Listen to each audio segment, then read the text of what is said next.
Hello, and a very warm welcome to the web seminar series of Alice Telcom. My name is Heiko Ross, and I will provide you with a brief introduction to this web seminar. Today, we are having the first of our two-tier web seminar series. The focus of the web seminar series is smart planning of digital broadcast networks with our RF planning tool, GearPlus BC.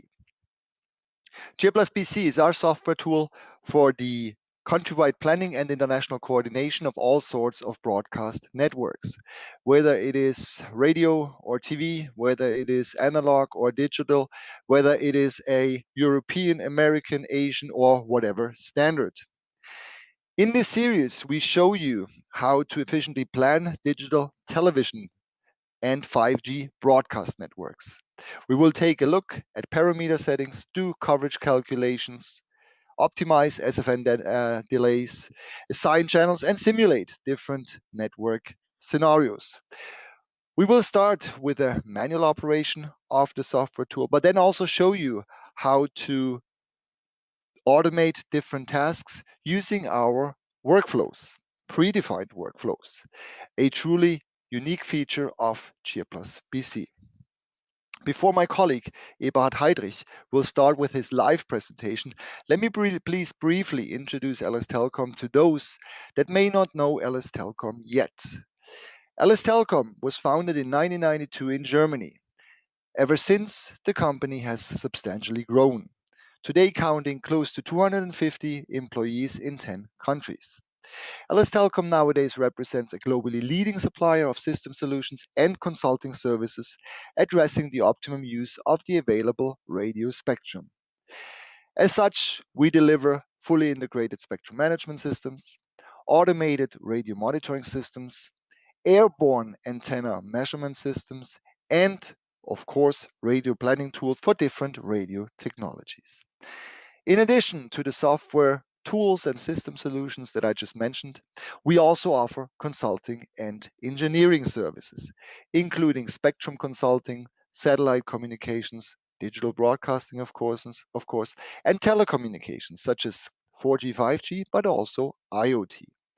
Our consultants are experts in the fields of regulatory policy and strategy, business planning and development, pricing and tariffing, network planning, and optimization. Until today, we have provided system solutions and consulting services to customers in more than 100 countries. Both our system solutions and consulting services are based on the global know how and experience that we have gained in more than 28 years of operations. Now, let me come back to today's web seminar. The web seminar is scheduled overall for 45 minutes. After this introduction, Eberhard's presentation about planning of digital television networks will roughly last 30 minutes, such that we have another 10 minutes for questions and answers. You may certainly ask or post questions during the web seminar using the chat window. We will answer as many as possible during the Q&A session at the end of the web seminar. The web seminar will be recorded and made available to you. You will receive an email tomorrow with the link to the recorded web seminar. Now, let me conclude with my introduction. Thank you once more for joining and hand over to Eberhard for the live presentation. Enjoy the web seminar. Well, thank you, Heiko, for your introduction. Welcome also from my side. My name is Eberhard Heidrich. I'm heading here at LS Telcom, the Division for Service and Quality Management, also responsible for all the support issues. But broadcasting is still of my favorite topics, and therefore I will give today this web seminar. As Heiko already mentioned, I'd like to go with you step by step through a typical digital television network planning process. This will be done as a live demo, so not a PowerPoint presentation, but I'd like to give you really some steps directly in the planning tool, which you should see on your screen meanwhile. So we'll start with the planning, and every planning starts in GearPlus BC by creating a new project. I've already done that before, and I will open that project. which is basically something like a database where we keep our station. As you can see from the screen, this project at the moment is empty. So one of the first steps is, of course, to enter your transmitters, your stations. And I will do that by just importing them from a file. We support here a lot of import and export formats. I'm using here now an XML file, which I have prepared. And I'll import those transmitters to my project. So as you can see on the screen, this is now the list. I have, for that example, made a subset of stations, about 74 transmitters. We will be using the DTMB-T2 standard, which we have in operation here in Germany. So actually, those stations are part of our German network for one of the public multiplexes. Of course, as Heiko has mentioned, we could do the same with the American standard ATS3 or ATS 3.0, or even ISDB-T or other television standards. So we have the stations in our database in our project, and typically the first step for each of these planning process is to calculate the field strength coverage. For that, of course, we need to tell our tool to do this calculation.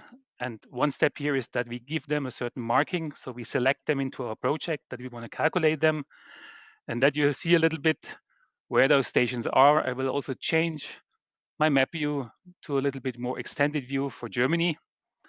And hopefully you should see it now also on your screen. The black curve, the black one is here, the German border.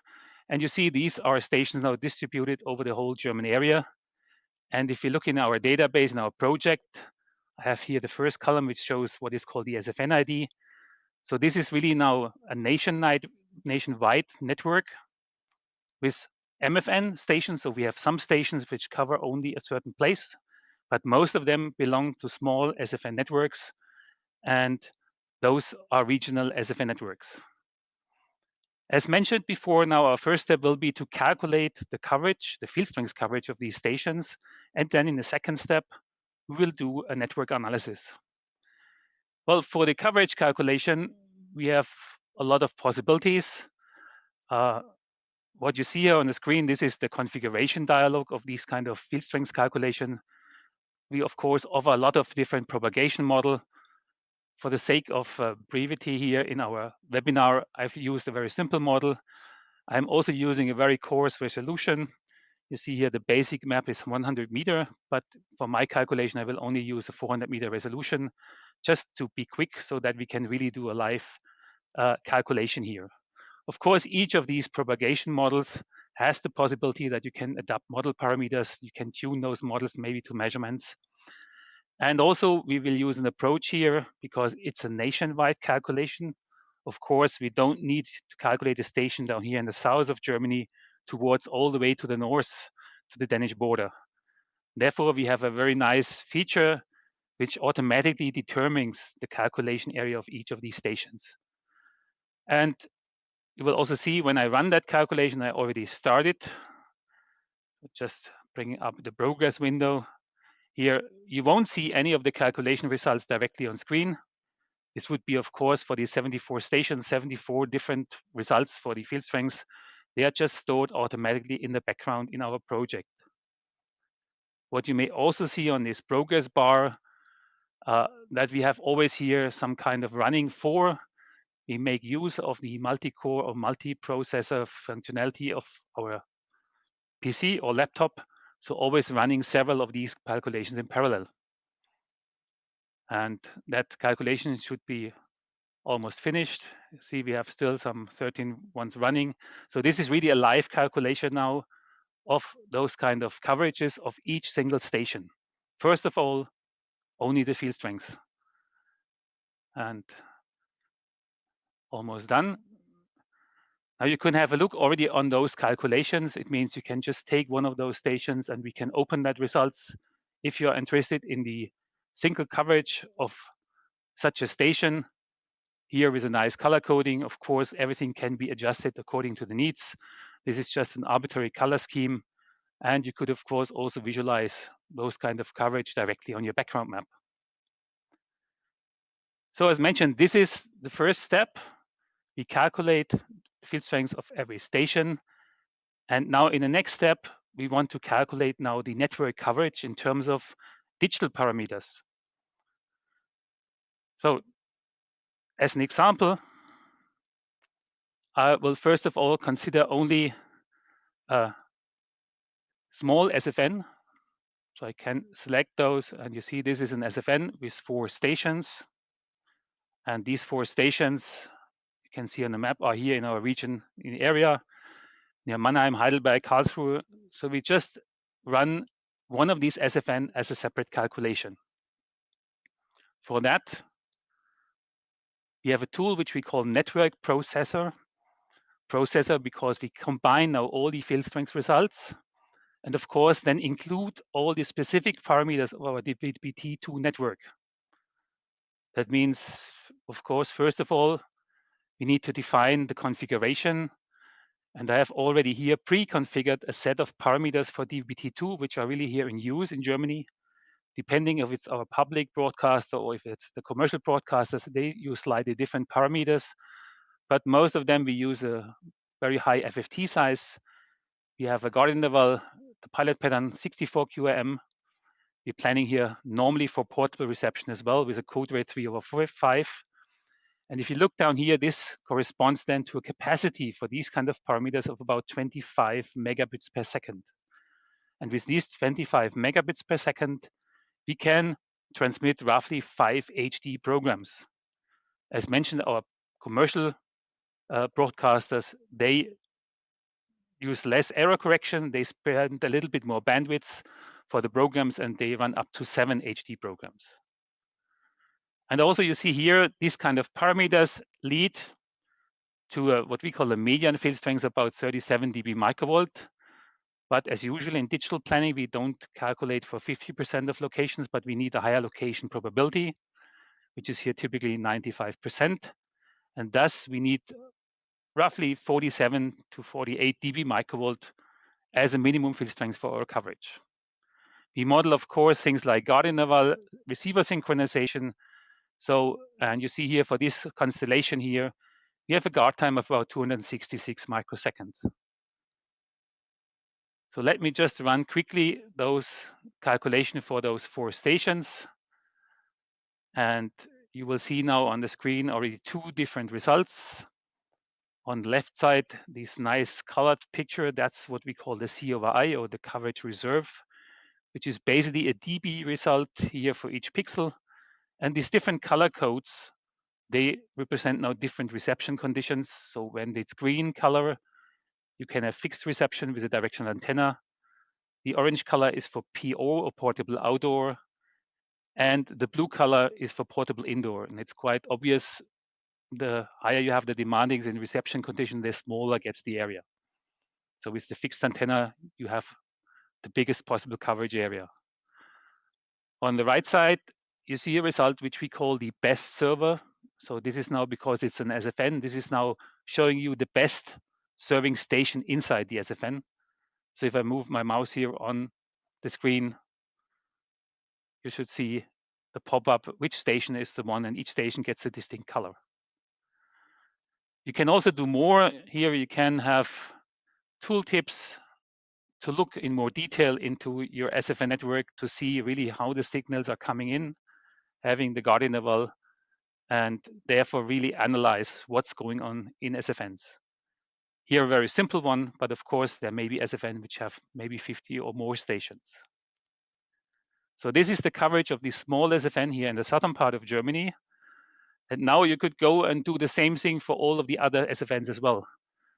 But fortunately, you don't need to do that manually, but we can just select all of those SFNs. So all stations you see here on the screen, hopefully they are marked now in a green color or visible as a green icon. And now we can run this whole network in one step, or basically it's 2 steps. First of all, the software will automatically calculate the respective coverage per SFN. And I will already start that calculation. Just that you see, we have here in total 23 different SFNs, whereas I mentioned before, some of these SFNs are just single transmitters on one channel.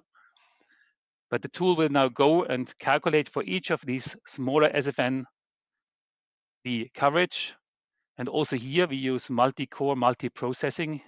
Here you see it in the different colors that we process the areas in different regions to make it more efficient to do parallel processing.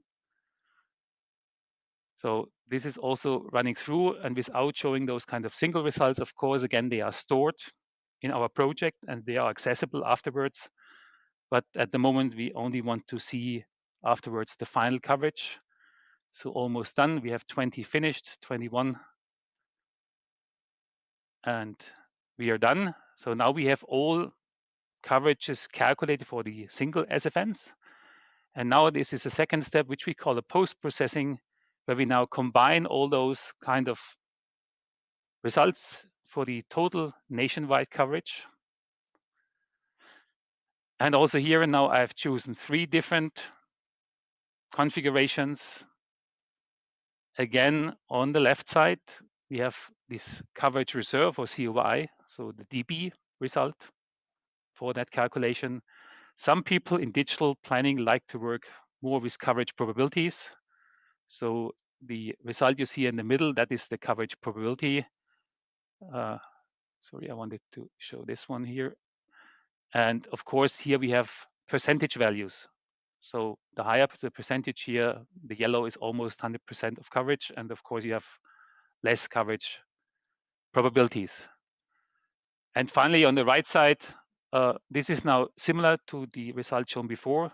Here, it's no longer the best server for each station, but it's now called the best serving SFN. So now each SFN gets a distinct color for the coverage. Of course, you can now overlay those results like shown before into our background map. What you also see here, we have, of course, several overspill over the country border. And the tool has now several possibilities to also post-process or manipulate some of these results. We call it masking. I will use it on one of the results that I just cut away. So this is just a pure graphical function. Everything which is outside the German border. You see, if you compare both to each other now, we just see the coverage inside the German border. And if I overlay it, of course, it's a much nicer view. So the full coverage reserve now overlaid on a map. Similar, we have a lot of import and export possibility. Just want to show you one of those, which is always quite nice that you want to show these kind of results, for example, directly in Google Earth. It's a standard interface function.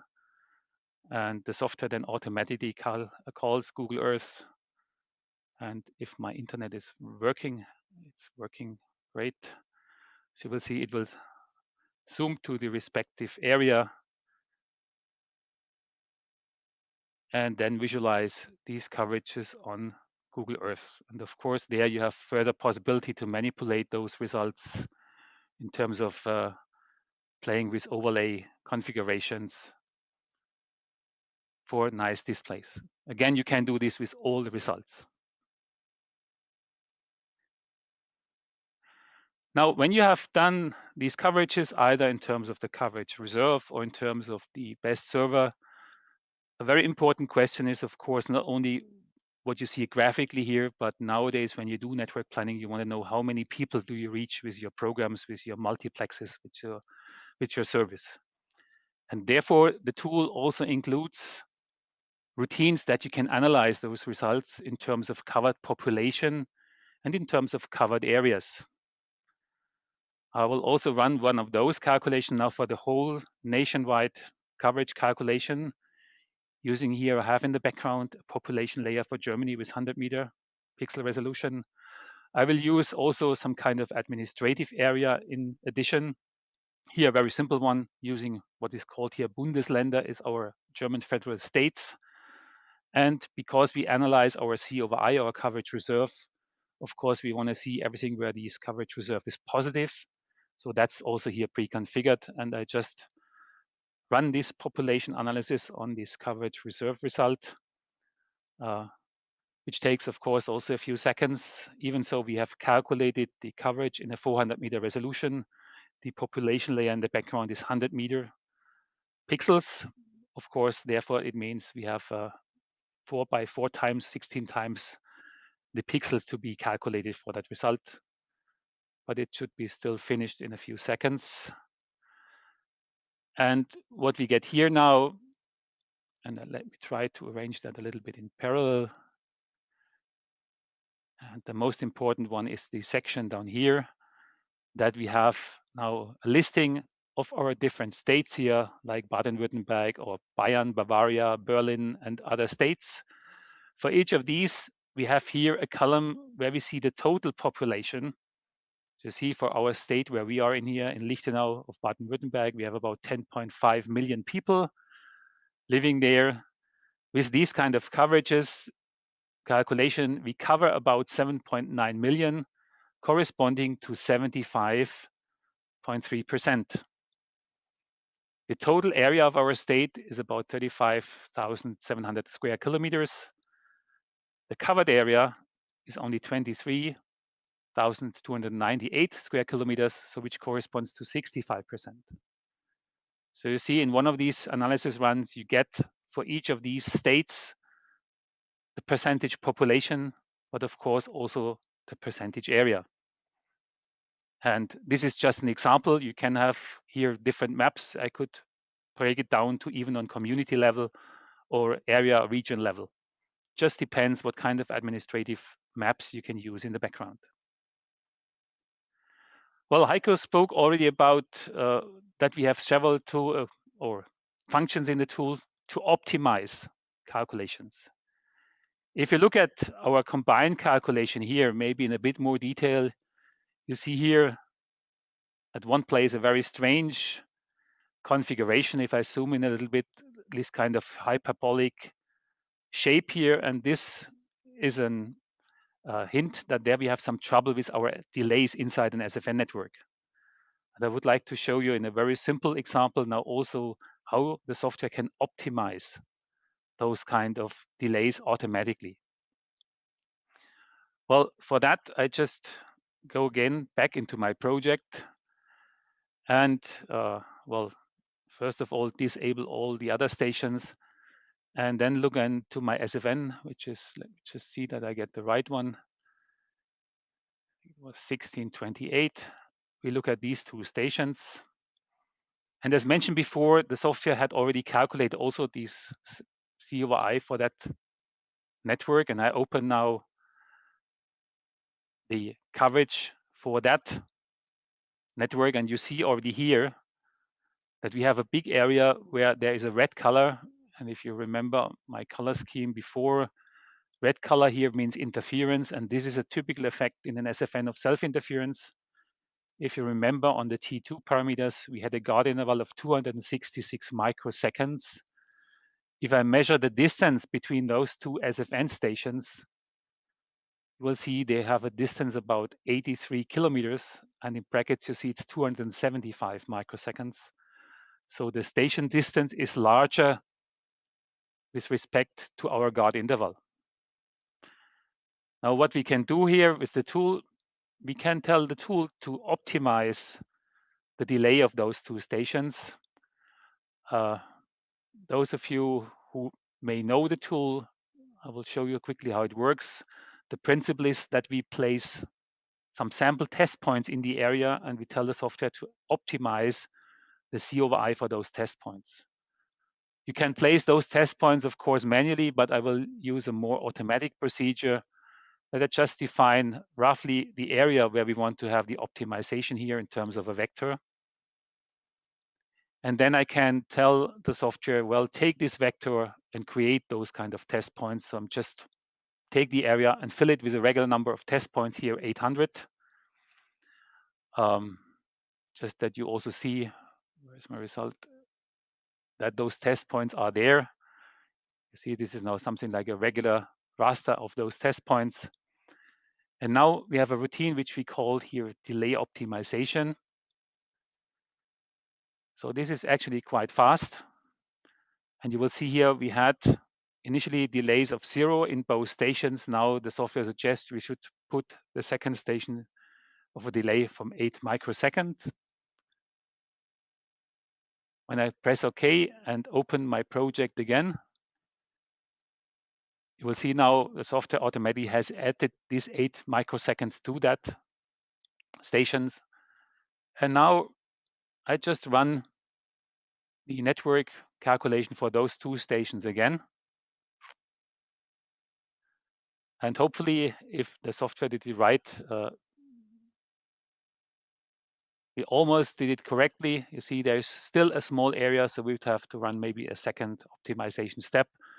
I also recognize that I have some additional test points outside my area, so most likely this was the reason why it was not fully successful. But this, for 2 single station, of course, is a quite simple example. You could even do it manually, but if you have 5, 10, or even more stations, then this kind of delay optimization works very nicely. Now, Heiko already mentioned before, and now what I've done here were a lot of manual steps. I imported the transmitters, I marked them, I did the field strength calculation, calculate those kind of coverages, population analysis, did this masking. If you have to do this on a regular basis, like in a network rollout, always adding station, always the same procedures, of course, you don't want to do this manually. And from that, we have a function in a tool which we call macro, or meanwhile, it's a complete macro language, which is quite similar to a Visual Basic language. It means almost all our functions can be written in a script. And the script, just want to open it here, looks also, if you look at it, like a Visual Basic script. So you can dimension variables, you can define subroutines, you can call and configure configurations for calculations. You can bring in some dialogues, some interactivity, if you like. You can define subroutines. And I like to just run now what I've done manually in an automatic mode using such a script.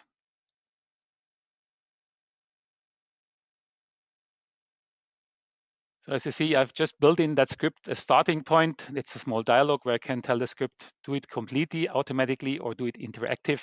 Basically, we already did the interactive mode. So I'd now like to run it in the full automatic mode.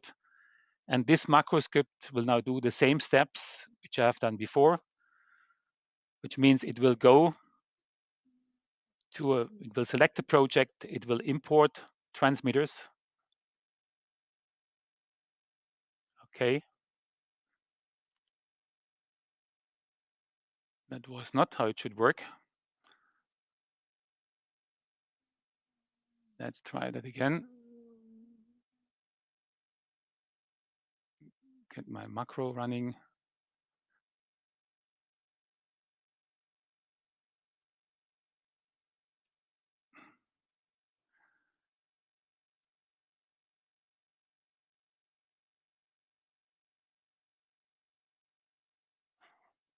Okay. I know what the problem is. Yes. Sorry for that. Someone changed here the path to my stations. Well, as you can see, this is a live presentation, so Ebert is also experiencing a few things that he was not expecting. But anyway, I think we will be able to see it in a second.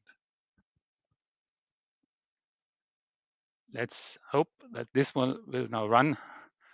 It was just the station file was missing for the import, and now they are there. So now we've imported the station, and the next step is now to run the field strength calculation like I did before. So even during the macro run, you still have the possibility to look at your project. You see the tables now, we have the stations, but we will now run the calculations and everything full automatically. So as before, in the first step, doing the field strength calculation, then in the next step, doing these kind of separate coverage calculation for the single SFNs or MFNs, then combine that to a full network-wide calculation run, then also apply the masking in an automatic mode, and even do the population calculation. And as mentioned before, all these calculations, they are stored automatically in the project as well. So even if then this automatic run is finished, you can still open the details. Now the field strength calculation is finished. We start now these kind of separate network calculations. Also, if you look at the bottom of my screen here, There's always a status bar which you can also set in the macro code that you know where you are. If you have still time to go for additional cup of coffee, or if the software is almost finished. So we are now at 8 of these 23 calculation runs. So this is a very powerful mode to automate functionality in the tool, repetitive task, which you have to do very often, but maybe just with a different set of stations. Using configuration files for this automatic mode makes also sure that you always use the same calculation settings. So you are sure you have seen maybe in the background that I switched to the map, I zoomed the map automatically in the certain area. All these kind of things can be done automatically. So now the separate step is finished. We are in the post-processing step. And you see now the software performs the masking as well. And as a final step in these kind of demonstration macro, I've included also the population analysis. And when this is finished, the software will again start with some kind of alert message and tell me, now I'm done. And then you can decide what are your next steps.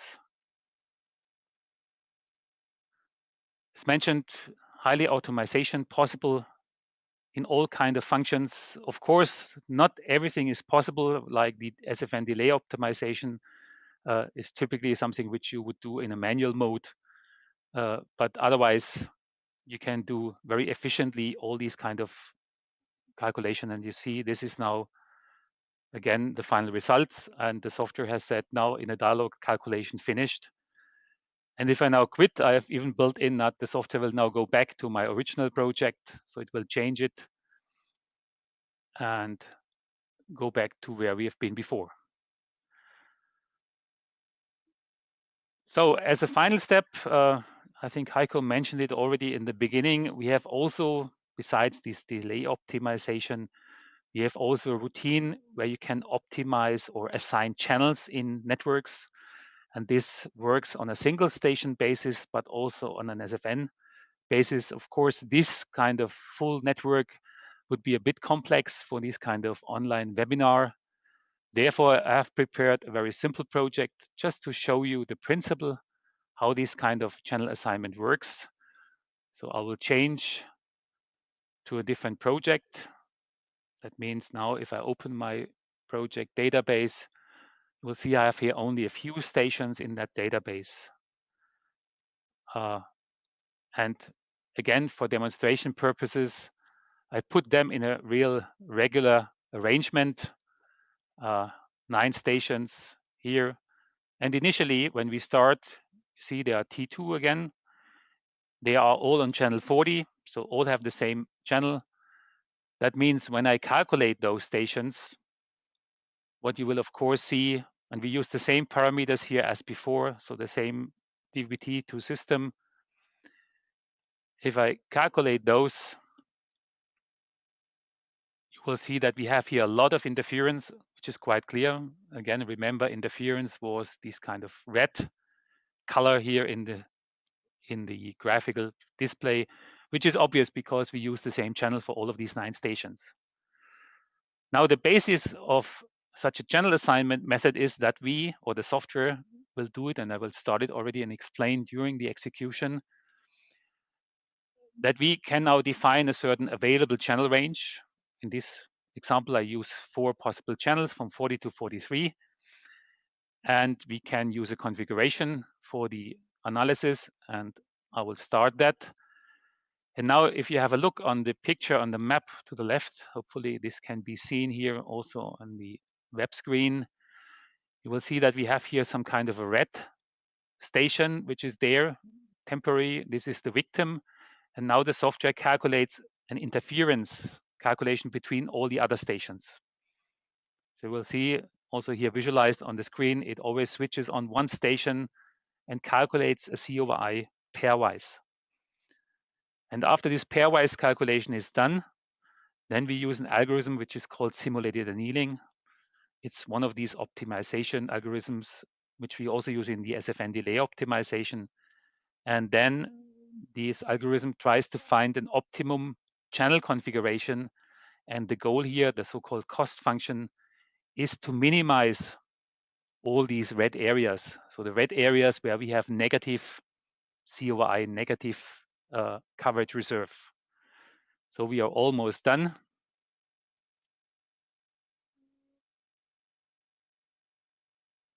So, and of course, this depends when you have very large transmitter arrangement. This kind of pairwise calculation may take quite some time.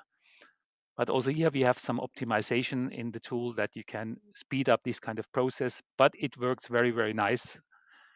So you see now, this is now the real optimization process, the real channel assignment, which is done by analyzing all those pairwise calculations. And if you have a left look now on this screen on the left, we see initially all these stations had a channel 40. Now the software assigned those kind of available channels between 40 and 43 to that stations. And if I confirm that dialog, then these kind of channels will already automatically entered into my project, into my stations. And to see if we have been successful, I of course just run again those kind of coverage calculation, the coverage reserve. And if you look, let me put it in that way. So left side, where we had those kind of very large red areas, which are interference limited. And on the right side, it looks quite nice. Of course, we still have some small areas here, some red pixel areas where we have interference. But this is the effect of this kind of channel optimization. The software automatically assigned those channels. Well, that was basically all I wanted to show you in this kind of a short 30 minutes. And I'd like to hand it over now back to Heiko. Thank you. Thank you, Eberhard, for your presentation. We are very well aware that 30 minutes are for sure not enough time to thoroughly and completely design a nationwide network, but I guess I gave a good overview about the capabilities and the approach that you can take with G plus BC to design or plan a DTT network. Now let's take a look at some of the questions that came in. Let's start at the top. Are parameter settings preset? Can I modify those? Well, I think we've seen it during Eberhard's presentation that there are different parameter settings for different modes.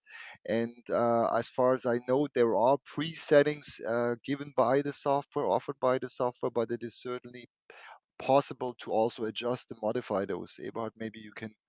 Yes, of course. We have, that's the general principle of the software, that we have presets for all configurations, for all dialogues. You will also find in most of our screens this kind of famous default button, so that even if you have changed some parameters, you can always go back to the default configuration, to what we have suggested. And of course, depending on your planning modes, like here, you go from a fixed to portable mode, the software will automatically suggest also own presets. But as Heiko mentioned, you can always modify those values, you can override them, and you can also save and load your own presets. So you can give it a specific name for your planning scenarios with a meaningful name, hopefully, and then you can always reload them and be sure that you use the same presets for the next calculation step. And by the way, this is also the same thing which you can use those kind of files for this kind of automatic execution of the planning. You can use the same pre-configuration files. Good. Then next question came in regarding different propagation patterns for, is it possible to use different propagation patterns, for example, directional instead of omnidirectional patterns? Well, of course, this is a very basic question. That's the basic principle of every planning tool, that we can work with all kind of antennas. Sorry, I need to put it back here. We can work with an antenna database where we have antenna presets which you can assign to stations. So in azimuth, in elevation, we have here also some kind of 3D views. Of course, you have there all possibilities using the real antenna patterns when you have them, of course, either for manufacturer or using some artificial patterns. Good.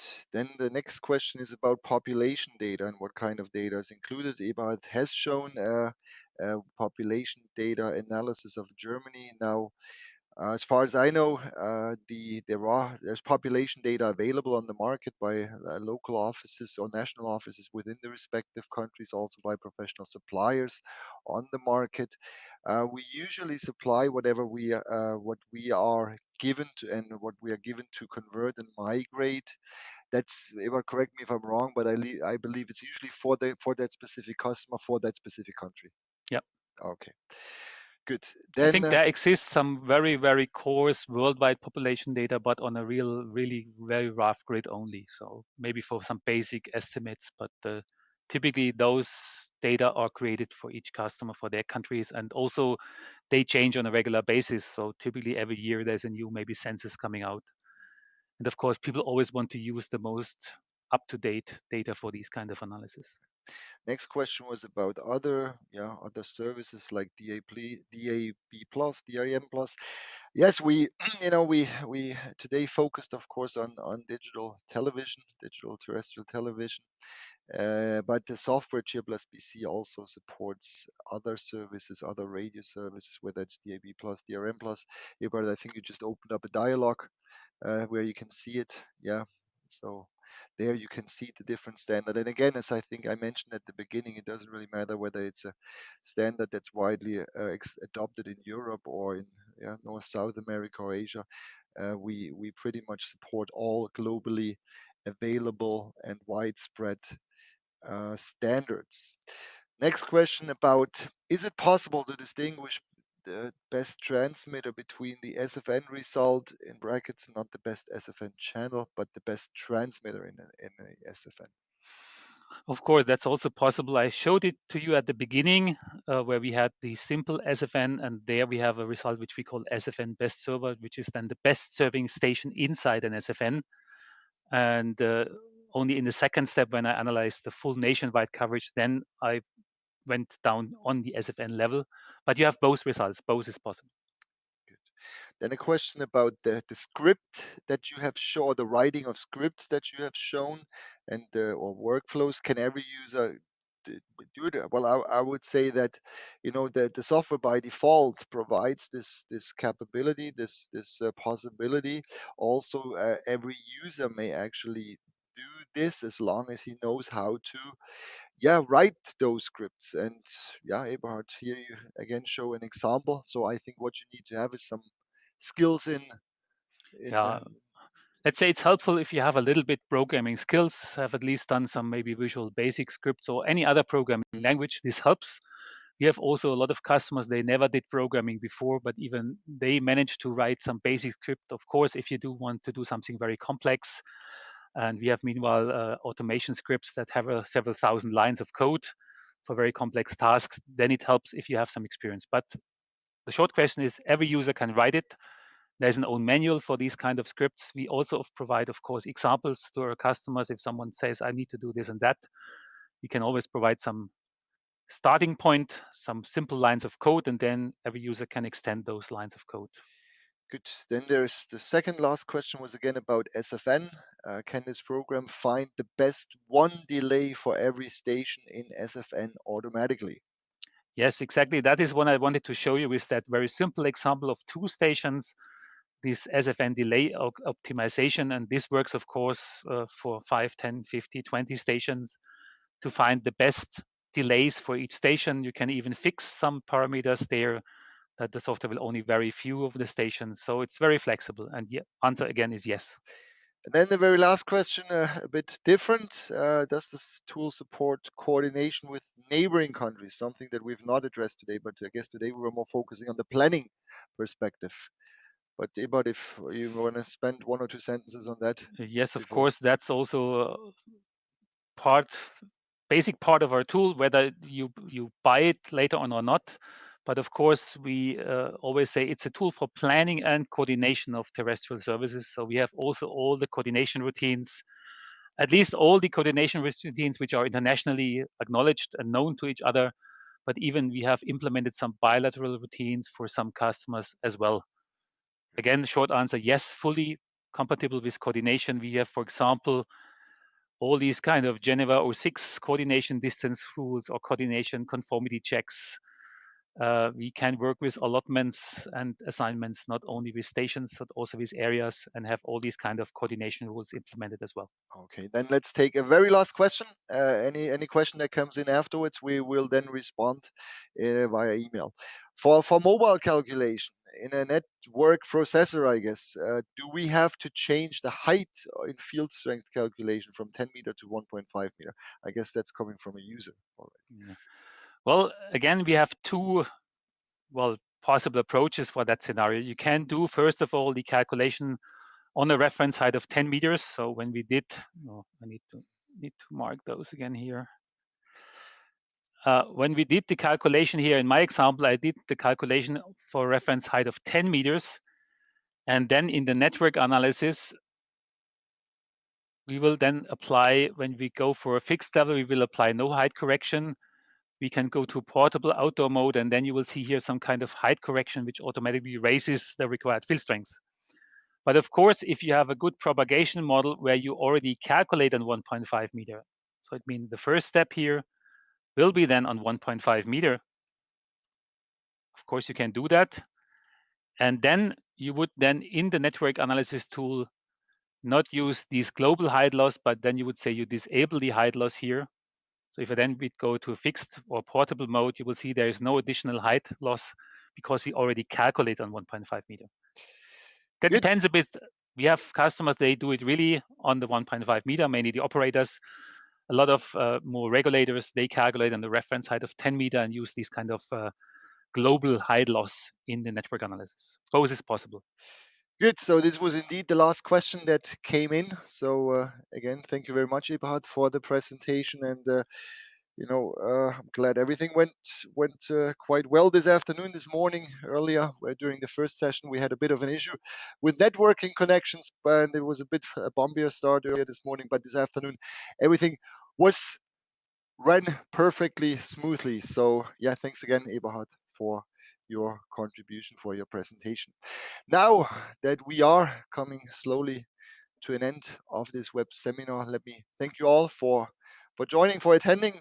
Please keep in mind that this was only the first web seminar of this two-tier web seminar series. The second web seminar next Wednesday, we will then focus on smart network planning of 5G broadcast networks, a quite interesting, quite hot topic these days. And yeah, we would very much appreciate if you also joined us next Wednesday. Let me here please also briefly mention our training academy that hosts and organizes the web seminar series. Our training academy, of course, offers also a highly comprehensive mix of training courses and not that address challenges and opportunities, not just in digital broadcast planning, but also in spectrum management, radio monitoring, telecommunications and whatever. And we have recently extended our traditional classroom training to also include online training. And within those online trainings or classroom training, doesn't really matter, we are, of course, going much more in detail than what we have been able to do so in today's rather brief web seminar. There are also training courses that specifically address what we have seen today, theoretical broadcast planning, but also very hands-on broadcast planning using Cheer Plus BC. So if you check our website now and then, you will see what kind of training courses are available, and you're more than welcome to also register for those regular training courses. If you or your colleague would like to see this live web seminar once more, you may certainly access the recorded web seminar. You will receive an email tomorrow with a link to the recorded web seminar. In this email, you will also receive a link to an online questionnaire. And we very much appreciate to receive your feedback concerning our web seminars, because your feedback will help us to consider your specific interests and will help us or plan for future web seminars. So again, your feedback is very much appreciated. If you have any further questions concerning G Plus BC, or if you like to see the tool a bit more in detail, do not hesitate to get in touch with us. We are we look forward actually for you to contact us and then coordinate maybe any further online presentations if that is of interest. There's also the possibility to attend the digital version of our annual Spectrum Summit exhibition that will be taking place on the 1st and 3rd of December, so in about 2 weeks, I guess. And then on Thursday, the 1st of December, there is even a dedicated broadcast session in which we will not just address general broadcast planning issues or Cheer plus BC, but we will also address other broadcast related topics, including airborne measurement of broadcast antennas, for example.